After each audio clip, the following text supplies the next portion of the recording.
અહીંયા તમને એમ કીધું છે કે 9, 12 અને 16ના સામાન્ય અવયવોની કુલ સંખ્યા કેટલી છે? તો જો અહીંયા તમને થોડુંક ટ્વિસ્ટ પૂછ્યું છે, સામાન્ય અવયવોની કુલ સંખ્યા પૂછેલી છે. જય હિન્દ વિદ્યાર્થી મિત્રો, હું ચિરાગ બરાડ. તો વિદ્યાર્થી મિત્રો, તમારા પરીક્ષામાં પૂછાતા અવયવ વિશેના અમુક દાખલાઓ આજે આપણે જોવાના છીએ. અવારનવાર બધી જ એક્ઝામમાં અવયવ રિલેટેડ દાખલા હોય જ છે. તો તમે ગમે એ પરીક્ષાની તૈયારી કરતા હોય પણ અવયવ એ તમારું એક બેઝિક પોઈન્ટ છે. જે તમને આવડે તો જ તમને આગળ ગણિત બધું જ ફાવે. તો સૌ પ્રથમ આજે આપણે ગણિતની ચર્ચા કરી. તો હવે તમે સ્ક્રીન પર જોઈ શકો છો તેમ જવાહર નવોદય વિદ્યાલય, સૈનિક સ્કૂલ બાલાછડી, કોમન એન્ટ્રન્સ એક્ઝામ હોય કે પછી જ્ઞાન સાધના હોય કે પ્રાથમિક માધ્યમિક શિષ્યવૃત્તિ પરીક્ષા પીએસસી હોય કે એકલવ્ય હોય કે પછી એનએમએમએસ હોય કે સીસીઈ હોય કે પોલીસ ભરતીમાં પીએસઆઈ હોય, કોન્સ્ટેબલ હોય, આવી બધી જ પરીક્ષા જે સ્પર્ધાત્મક પરીક્ષા છે તેમાં તમને ઉપયોગી જે આપણું આ ગણિત છે, આ ગણિત તમને બધી જ પરીક્ષામાં ઉપયોગ થવાનું છે. તો વિદ્યાર્થી મિત્રો, આ ચેનલને અત્યારે જ સબસ્ક્રાઈબ કરી લેજો અને આગળની બધી જ અપડેટ તમને જલ્દી પહેલાં મળી જાય. હવે જો આપણે આ ચેનલમાં બધી જ અપડેટ અને કહેવાય ને બધી જ નોટિફિકેશન, નવી જાહેરાત અને બધા જ વિડીયો લેક્ચર જે ગણિત અને રીઝનિંગ આધારિત હોય છે, કોઈ પણ એક્ઝામ હોય તો આ બધી જ એક્ઝામમાં ગણિત અને રીઝનિંગ આ બેઝિક ટોપિક પૂછવામાં આવે છે અને બેઝિકથી આપણે એડવાન્સ લેવલ સુધીના બધા જ ટોપિક આ ચેનલમાં રિફર કરવાના છીએ. અને ઓલરેડી અગાઉ 100થી પણ વધારે વિડીયો આ ચેનલમાં મુકાઈ ગયેલા છે, જે એકદમ બેઝિકથી શરૂઆત કરવામાં આવી છે, એટલે કે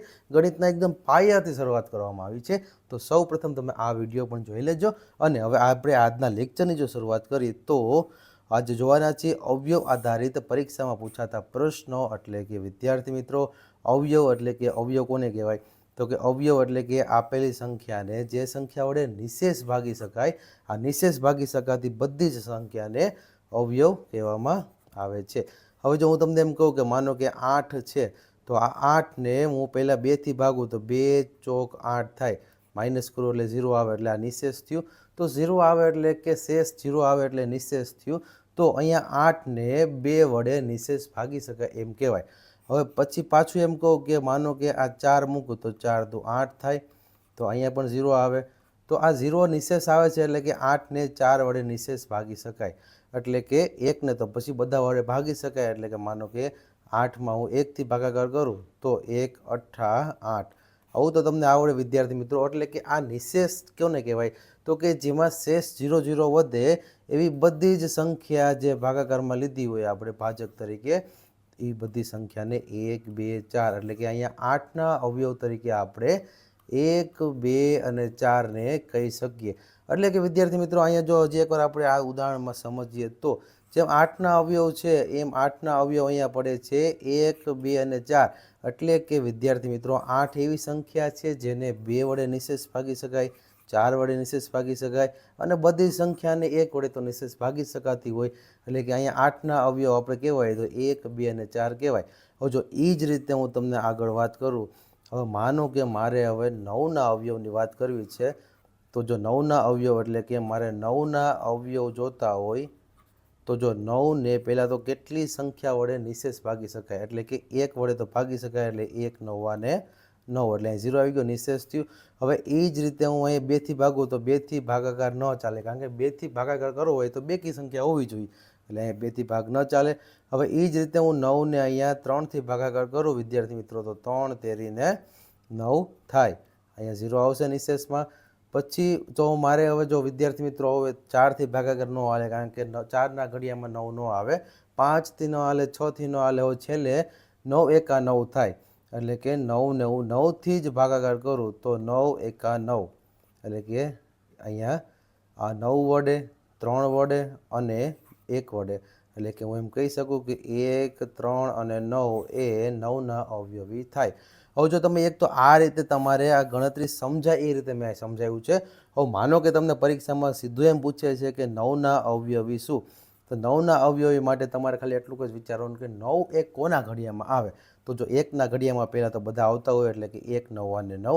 પછી એ જ રીતે 2ના ઘડિયામાં 9 ન આવે, 3ના ઘડિયામાં આવે તો 3 13 ને 9. તો વિદ્યાર્થી મિત્રો, હવે તમને ખબર છે કે 4 5 6 7ના ઘડિયામાં 9 ન આવે. તો અહીંયા 1 3 અને આ 9 એ આ 9ના અવયવી ગણાય. 1 3 અને 9. હવે જો બીજી રીતે આપણે જોઈએ તો આમાં તમારે ખાસ યાદ રાખવાનું કે 3 તેરી 9 એટલે કે 3 2 વખત આવતા હોય તો અહીંયા અવયવ તરીકે એક જ સંખ્યા લેવાની, એટલે કે 3 એક જ લેવાના. હવે જો બીજી રીતે હું વાત કરું તો વિદ્યાર્થી મિત્રો તમને સમજાય એ રીતે કહું તો માનો કે હમણાં અહીંયા આપણે 8ના અવયવી લીધા હતા. હવે માનો કે 8ના અવયવી મારે ડાયરેક્ટ જોતા તો તમારે શું કરવાનું, 8 કેટલી ઘડિયામાં આવે, કેટલી વખત ઘડિયામાં 8 આવે, એટલે કે કયા બે સંખ્યાનો ગુણાકાર કરી તો 8 આવે, અથવા તો 8 કોના ઘડિયામાં આવે. તો જો 1ના ઘડિયામાં તો પહેલાં બધા આવે, એટલે કે 1 8 ને 8. પછી તો કે 2ના ઘડિયામાં આવે એટલે 2 ચોક ને 8. પછી 3ના ઘડિયામાં ન આવે, 4ના ઘડિયામાં ન આવે, 5ના ઘડિયામાં ન આવે, 6ના ઘડિયામાં ન આવે. તો હવે આના સિવાય એકે ઘડિયામાં 8 ન આવે. તો જો આ 1 અને 2, પછી 4 અને 8, આ બધા 1 2 4 અને 8 એ 8ના અવયવ થયા.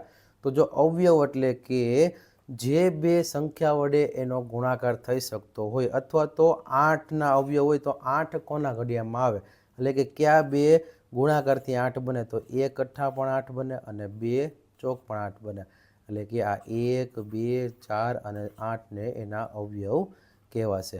હવે જો ઘણા વિદ્યાર્થીઓને કદાચ અહીંયા એમ લાગતું હોય કે અહીંયા હું પાછા 4 ગુણ્યા 2 ન કરી શકું, એટલે કે 4 દુ 8, અથવા તો 8 એક 8 ન કરી શકું. પણ જો વિદ્યાર્થી મિત્રો આ બંને એક જ છે, એટલે કે 1 ગુણ્યા 8 બરાબર 8 આવે કે 8 ગુણ્યા 1 બરાબર 8 આવે, બે એક જ છે.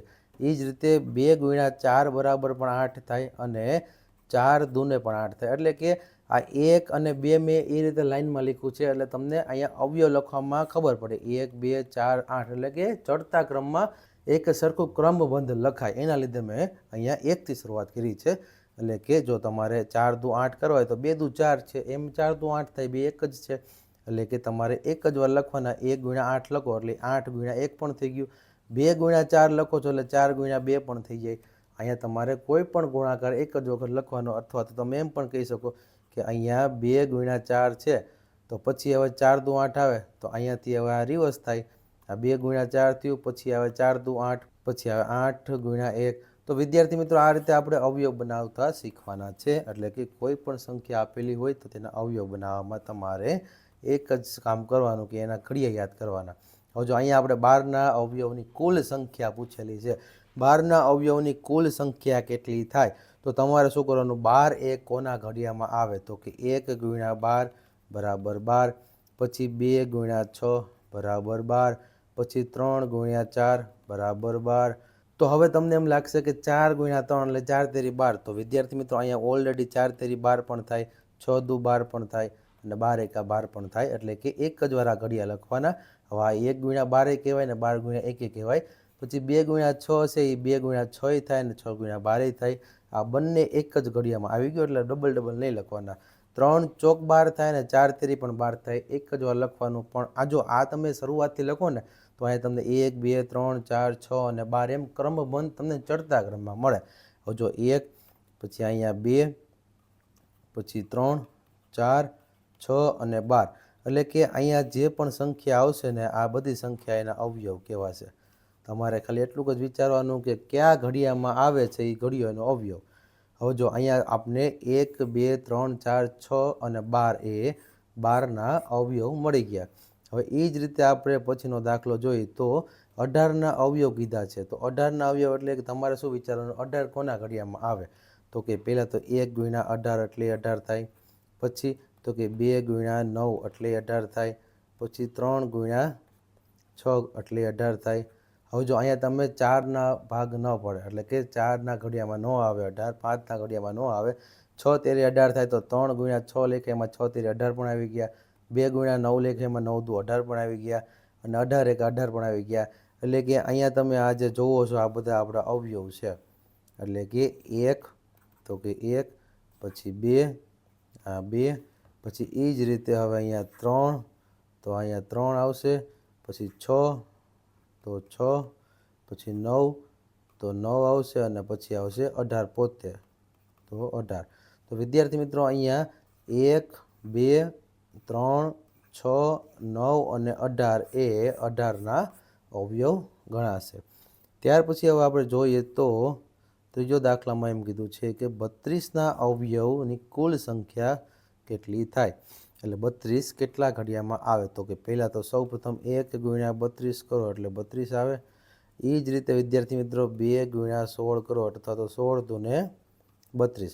હવે જો 3થી ભાગ ન ચાલે, 4થી ભાગ ચાલે એટલે કે 4 અઠ્ઠાને 32.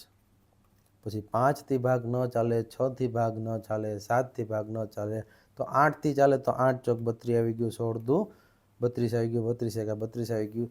તો આ બધા 32ના અવયવ ગણાય. તો જેમ કે અહીંયા 1, તો આ 1, પછી 2, તો 2, પછી 4, તો 4, પછી 8, તો 8, 16, તો 16 અને છેલ્લે 32. તો આ બધા જ 32ના અવયવ ગણાય. એટલે 32ના અવયવની કુલ સંખ્યા થાય 1, 2, 3, 4, 5 અને 6. જો કુલ સંખ્યા તમને પૂછે તો આ રીતે 6 પણ થાય અને 1, 2, 4, 8, 32 અહીંયા લખેલા બધા 32ના અવયવ થાય. ઉપરના દાખલામાં આપણે જોયું તો 18ના અવયવોની કુલ સંખ્યા એટલે 1, 2, 3, 4, 5 ને 6. તો આ પણ 6 સંખ્યા થાય. પહેલા દાખલામાં આપણે જોયું હતું કે 12ના અવયવની કુલ સંખ્યા 1, 2, 3, 4, 5 ને 6. તો અહીંયા પણ કુલ સંખ્યા 6 આવશે. ત્યાર પછી હવે 49ના અવયવોની કુલ સંખ્યા કેટલી છે તે ચોથા દાખલામાં કીધું છે. એટલે કે પહેલાં તો 49ના અવયવ પાડવા માટે 1 ગુણ્યા 49 એટલે 49. 2નો ભાગ ન ચાલે, 3નો ભાગ પણ ન ચાલે, 4નો ભાગ પણ ન ચાલે, 5નો ભાગ પણ ન ચાલે, 6નો ભાગ પણ ન ચાલે, છેલ્લે 27 49 આવશે. તો વિદ્યાર્થી મિત્રો અહીંયા આપણા અવયવ થશે 1, એટલે કે આ 1, પછી 7 અને છેલ્લે 49. જો અહીંયા 27 49 એટલે 2 વાર 7 આવ્યા એટલે આપણે અવયવ તરીકે એક જ વખત લેવાના. એટલે કે 49ના કુલ અવયવની સંખ્યા 3 થાય, એ પણ 1, 7 અને 49. હવે પછી થોડાક આપણે એનાથી વધારે મોટા દાખલા તરફ જોઈએ તો અહીંયા તમને એમ કીધું છે કે 9, 12 અને 16ના સામાન્ય અવયવોની કુલ સંખ્યા કેટલી છે? તો જો અહીંયા તમને થોડુંક ટ્વિસ્ટ પૂછ્યું છે, સામાન્ય અવયવોની કુલ સંખ્યા પૂછેલી છે. તો જો સૌ પ્રથમ તમારે શું કરવાનું? 9ના અવયવ લેવાના. તો કે 9ના અવયવ માટે 1 ગુણ્યા 9, પછી તો કે 3 તેરી 9. તો 9ના અવયવ થાય 1, 3 અને 9. હવે એ જ રીતે તમને પછી કીધું છે 12ના અવયવ. તો જો 12ના અવયવ લેવા માટે આપણે શું કરવાનું? 12ના પહેલાં તો અવયવના ઘડિયા પાડીએ તો 1 ગુણ્યા 12, પછી 2 ગુણ્યા 6, 3 ગુણ્યા 4. હવે 4થી રિપીટ થશે એટલે કે 12ના અવયવ થયા 1, 2, 3, 4, 6 અને 12. પછી છેલ્લે કીધું છે 16ના અવયવ. એટલે કે 16ના અવયવ માટે વિદ્યાર્થી મિત્રો અહીંયા આપણે 16ના અવયવ લઈએ તો 16ના અવયવ એટલે 1 ગુણ્યા 16, 2 ગુણ્યા 8, પછી ચોકે 16 થાય, 3નો ભાગ ન ચાલે એટલે 16ના અવયવ થાય 1, 2, 4, 8 અને 16. જો અહીંયા 4 2 વખત છે પણ અવયવ તરીકે એક જ વખત લેવાના. તો વિદ્યાર્થી મિત્રો હવે તમારે શું કરવાનું? અવયવ તો આવી ગયા, પણ હવે તમારે આ બધા જ અવયવ છે તેના તમને સામાન્ય અવયવ પૂછેલા છે. સામાન્ય અવયવ એટલે ત્રણેયમાં એક સરખા હોય તેવા સામાન્ય અવયવ. એટલે કે અહીંયા 1, 1 અને 1. તો વિદ્યાર્થી મિત્રો બધામાં એક તો સામાન્ય અવયવ હશે, તે એકડો જે છે એ એક બધાનો સામાન્ય અવયવ હોય. પછી વાત કરીએ તો જો હવે અહીંયા 3 આપેલા છે, તો અહીંયા પણ 3 આપેલા છે, પણ અહીંયા 3 આપેલા નથી, તેથી 3 સામાન્ય અવયવ નહીં થાય. પછી જો 9, તો કે બીજામાં 9 નથી, ત્રીજામાં પણ 9 નથી. હવે જો અહીંયા તમે જોશો તો બધામાં એક જ સામાન્ય અવયવ છે 1. એટલે કે તમારે અહીંયા એમ કહી શકો કે આ જે 9, 12 અને 16 જે છે એનો સામાન્ય અવયવની કુલ સંખ્યા 1 જ થાય. હવે જો 1 એટલે 1 પણ કહેવાય અને આ 1 પણ કહેવાય. એટલે કે એકડો એ એક સામાન્ય અવયવ છે અને કુલ અવયવોની સંખ્યા પણ 1 છે. તો અહીંયા જવાબ આવશે 1. પછી હવે જો 7મો પ્રશ્ન જોઈએ તો 7મા પ્રશ્નમાં એમ કીધું છે કે 8, 16 અને 24ના સામાન્ય અવયવ ગોતો. તો વિદ્યાર્થી મિત્રો અહીંયા સૌ પ્રથમ તમારે સામાન્ય અવયવ માટે પહેલાં તો 8ના સામાન્ય અવયવ ગોતવાના. એટલે કે 8ના સામાન્ય અવયવ ગોતવા માટે 1 ગુણ્યા 8, પછી 2 ગુણ્યા 4. એટલે કે અહીંયા બને 1, 2, 4 અને 8. હવે એ જ રીતે આપણે પછી 16ના સામાન્ય અવયવ જોઈએ તો હમણાં જ આપણે જોયું હતું તેમ 1 ગુણ્યા 16, 2 ગુણ્યા 8 અને 3નો ભાગ ન ચાલે, ચોકે 16. તો અહીંયા સામાન્ય અવયવ થાય 1, 2, 4, 8 અને 16. હવે જો પછી જોઈએ તો 24ના સામાન્ય અવયવની વાત કરેલી છે. તો 24ના સામાન્ય અવયવ એટલે 1 ગુણ્યા 24. પછી જો 2થી ભાગ ચલાવીએ તો 2 ગુણ્યા 12, 3 ભાગ ચલાવીએ તો 3 ગુણ્યા 8 એટલે 8 તેરી 24, 4 ભાગ ચલાવીએ તો 4 ગુણ્યા 6 એટલે કે 6 ચોક 24, 5નો ભાગ ન ચાલે, 6નો ભાગ પાછો આવી ગયો છે એટલે કે અહીંયા આટલા 24ના અવયવ છે. એમાંનો પહેલો 1, 2, 3, 4, 6, 8 અને 12 અને છેલ્લે 24. તો જો અહીંયા આપણે 3 અવયવ મળી ગયા. આ 3 અવયવ મળી ગયા. હવે આપણે એમાંથી સામાન્ય અવયવ ગોતવાનો છે. સામાન્ય અવયવ ગોતવા માટે વિદ્યાર્થી મિત્રો શું કરવાનું? પહેલાં તો એક તો બધામાં સામાન્ય અવયવ હોય જ તે, એટલે કે આ સામાન્ય અવયવમાં પહેલાં તો 1 આવશે. આ 1 પહેલાં આવશે સામાન્ય અવયવ. પછી 2 જોઈએ તો 2 પણ બધામાં છે, એટલે કે 3 જે અવયવ છે તેમાં 2 બધામાં છે એટલે સામાન્ય થયો. તો અહીંયા 2 પણ સામાન્ય અવયવ થયો. પછી જોઈએ તો 3, તો 3 તો જો 3 અહીંયા છે પણ અહીંયા એક એમાં ઉપર નથી. 4 તો કે 4 પણ છે, તો જો અહીંયા એકમાં છે, બીજામાં પણ છે અને ત્રીજામાં પણ છે. એટલે વિદ્યાર્થી મિત્રો અહીંયા 2 પછી 4 અવયવ જે છે એ સામાન્ય અવયવ છે. પછી એ જ રીતે હવે આપણે 8 જોઈએ તો અહીંયા 8 આપેલા છે, અહીંયા પણ 8 આપેલા છે અને અહીંયા પણ 8 આપેલા છે.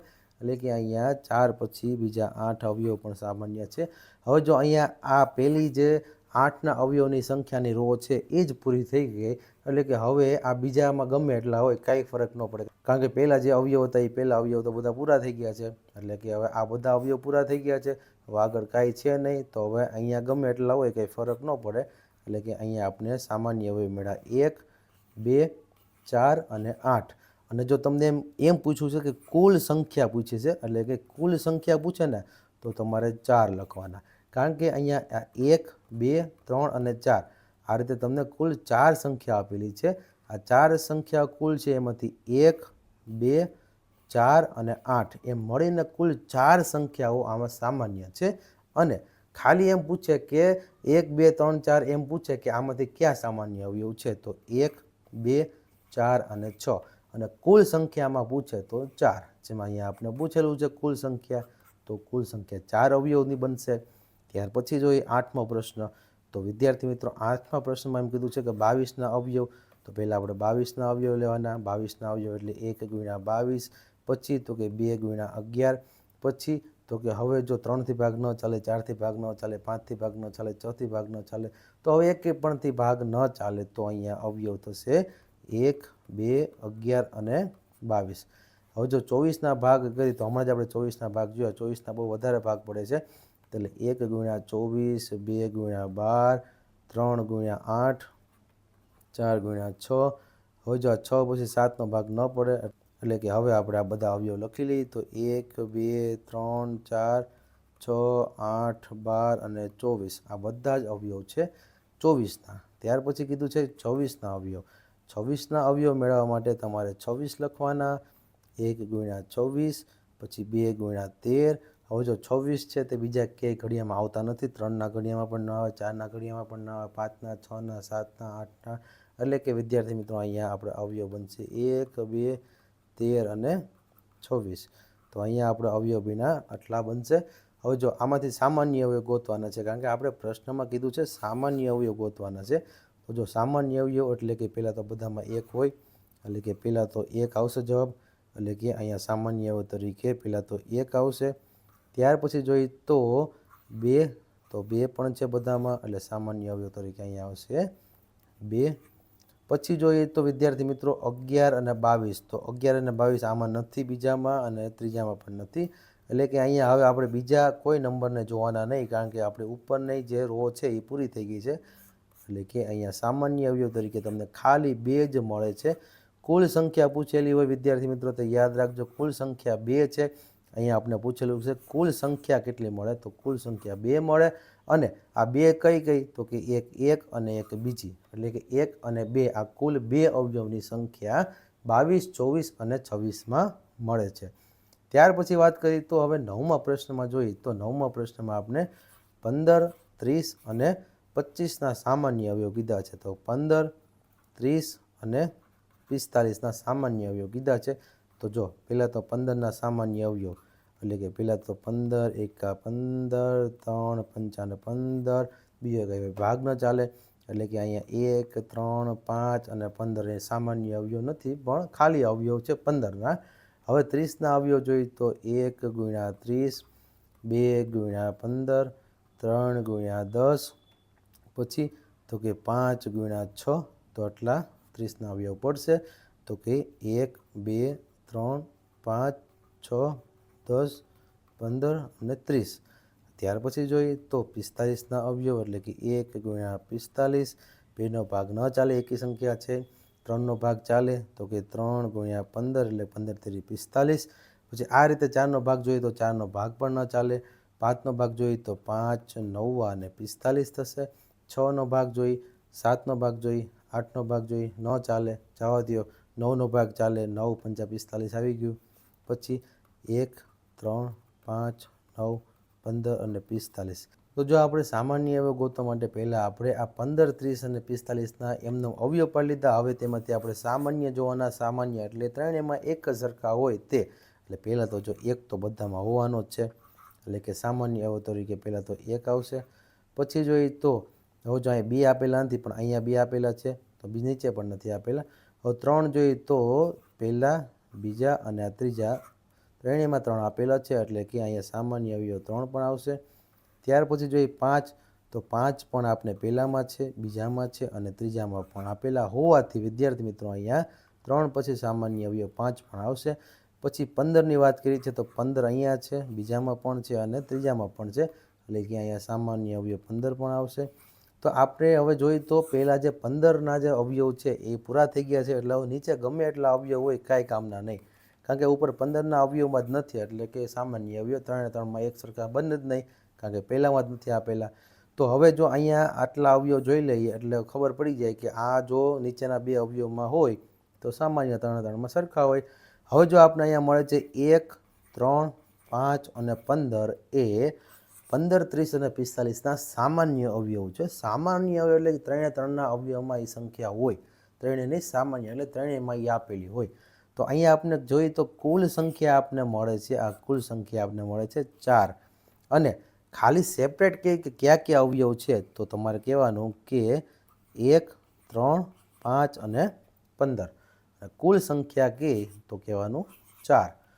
તો વિદ્યાર્થી મિત્રો આ ખાસ કરીને સમજો, કુલ સંખ્યા એટલે કે ટોટલ કેટલા અવયવ છે. પછી આપણે કીધું છે 25 50 અને 75ના સામાન્ય અવયવ ગોતો. તો પહેલાં 25ના જોઈએ, પછી 50ના જોઈએ અને પછી 75ના જોઈએ. તો 25 માટે આપણે જોઈએ તો 1 ગુણ્યા 25, પછી 3નો ભાગ ન ચાલે છે તો 5નો ભાગ ચાલે, પછી 25. તો અહીંયા આપણે મળે 1 5 અને 25, કારણ કે અહીંયા 5 2 વાર આપેલા છે, આપણે એક જ વાર લખવાના સામાન્યમાં. 50ના અવયવ જોઈએ તો 1 ગુણ્યા 50, 2 ગુણ્યા 25, 3નો ભાગ ન ચાલે, 4નો ભાગ પણ ન ચાલે, 5નો ભાગ ચાલે, એટલે 5 ને 10નો ગુણાકાર. પછી હવે જોઈએ તો વિદ્યાર્થી મિત્રો આ રીતે તમારે પહેલાં તો એલિમિનેટ કરવાનો કે આમાંથી કયા કયા અવયવ આવે છે. પછી આ બધાના અવયવ લેશો એટલે કે અહીંયા અવયવ તરીકે 1 2 3 નહીં આવે, 5 આવશે ડાયરેક્ટ, 10 25 અને 50. તો વિદ્યાર્થી મિત્રો અહીંયા આપણે આટલા અવયવ મળે છે. હવે જો અહીંયા આપણે બીજી રીતે જોઈએ તો હવે આપણે 75ના અવયવ ગોતવી. તો 1 ગુણ્યા 75, 2નો ભાગ ન ચાલે કારણ કે 75 એકી સંખ્યા હોવાથી. 3નો ભાગ ચાલે એટલે કે 3 ગુણ્યા 25, 4નો ભાગ પણ ન ચાલે, 5નો ભાગ ચાલે, એટલે કે કેટલા પંચા ને 75 થાય તો 5 ગુણ્યા 15 અથવા તો 15 પંચા ને 75 થાય. 6નો ભાગ ન ચાલે, 7નો ભાગ ન ચાલે, 8નો ભાગ ન ચાલે, એમ 9નો ભાગ પણ ન ચાલે, એટલે કે આટલા અવયવ આપણે મળે છે 1 3 5 15 25 અને છેલ્લે 75. તો અહીંયા આપણે કુલ અવયવ આટલા ત્રણના મળે છે. પહેલાં તો જો સામાન્ય એટલે આપણે વિદ્યાર્થી મિત્રો હંમેશા યાદ રાખવાનું, સામાન્ય એટલે ત્રણેયમાં સરખા હોય તેવા. તો કે સામાન્ય એટલે ત્રણેયમાં સરખા હોય તો અહીંયા 1 1 અને 1, આ 1 છે એ બધામાં સરખા જ હોય, એટલે 1 તો બધામાં સામાન્ય અવયવ હોય જ. પછી 5 આપેલા છે તો પહેલામાં 5 છે, બીજામાં 5 છે, ત્રીજામાં પણ 5 છે, તો અહીંયા જોશો તો 5 પણ આવશે સામાન્ય અવયવ. પછી 25 આપેલા છે તો પહેલામાં પણ 25 આપેલા છે, પછી બીજામાં પણ છે અને ત્રીજામાં પણ છે. તો વિદ્યાર્થી મિત્રો અહીંયા 5 પછી આવશે, 25 પણ સામાન્ય અવયવ ગણાશે. એટલે કે કુલ જે કહેવાય ને 25 50 અને 75ના અવયવો પાડી અને એમાંથી બધામાં સરખા હોય એવા સામાન્ય અવયવ 1 5 અને 25. એટલે કે જો કુલ સંખ્યા આપણે જોતી હોય તો કુલ 3 સામાન્ય અવયવ આપેલા છે, અને આ 3 કયા કયા તો 1 5 અને 25. આ રીતે તમારે સમજવાનું. હવે જો આ રીતે આપણે અહીંયા દાખલા એક કહેવાય ને બધી જ એક્ઝામમાં પૂછાય છે, અવયવ હોય અવયવી હોય આ બધા દાખલા પૂછાય છે. આની પછી હવે આપણે અવયવી પણ લઈને આવશું. તો વિદ્યાર્થી મિત્રો તમે આ ચેનલને સબસ્ક્રાઈબ કરવાનું ભૂલતા નહીં, જેથી કરી જ્યારે પણ આમાં કોઈ વિડીયો આવે એ પછી અપડેટ હોય, કોઈ નવી જાહેરાત હોય, નવું લેક્ચર હોય તો તમને સૌ પ્રથમ મળે. અને તમારા મિત્રો સુધી પણ શેર કરજો, કારણ કે તમારા મિત્રોને પણ આ યુટ્યુબમાં એકદમ ફ્રી ભણવાનો લાભ મળી શકે. હવે જો તમે આ ચેનલને સબસ્ક્રાઈબ કરી અને અત્યારે જ તમારા વોટ્સઅપ સ્ટેટસમાં મૂકી દો અને તમારા બધા જ ગ્રુપમાં શેર કરી દો. આ બધી જ પરીક્ષાઓ ટૂંક સમયમાં આવવાની છે, જે તમને ખૂબ જ ઉપયોગી થશે, તમારા વિદ્યાર્થી મિત્રોને પણ ખૂબ જ ઉપયોગી થશે. તો વિદ્યાર્થી મિત્રો આ ચેનલ સબસ્ક્રાઈબ કરી દો અને ખાસ આ વિડીયોને લાઇક કરી દો, કારણ કે જો તમે લાઇક કરો છો તો આ વિડીયો એવા જરૂરિયાતમંદ વિદ્યાર્થીઓ સુધી પહોંચે છે કે જે ગામની સ્કૂલમાં અભ્યાસ કરતા હોય, ટ્યુશનની કદાચ ક્યાંય સગવડતા ન હોય અને તેને ક્યાંક ભણવાની ઈચ્છા હોય તો તેને આ યુટ્યુબ દ્વારા અમારા વિડીયો દ્વારા પણ ભણી શકે છે. તો વિદ્યાર્થી મિત્રો તમારે લાઇક કરવાનું ભૂલવાનું નહીં, કારણ કે બધા જ વિડીયો જો તમે લાઇક કરો છો તો એટલા આ વિડીયો બીજા સુધી પહોંચે છે, જેથી બધા જ વિડીયોને લાઇક કરી દેજો અમારા. અને આ જ વિડીયોમાં તમારે ખાસ ભણી અને આગળ એક્ઝામ પાસ કરવાની છે. તો વિદ્યાર્થી મિત્રો હવે પછીના નવા લેક્ચર સાથે ભેગા થઈ, ત્યાં સુધી જય હિન્દ, જય ભારત.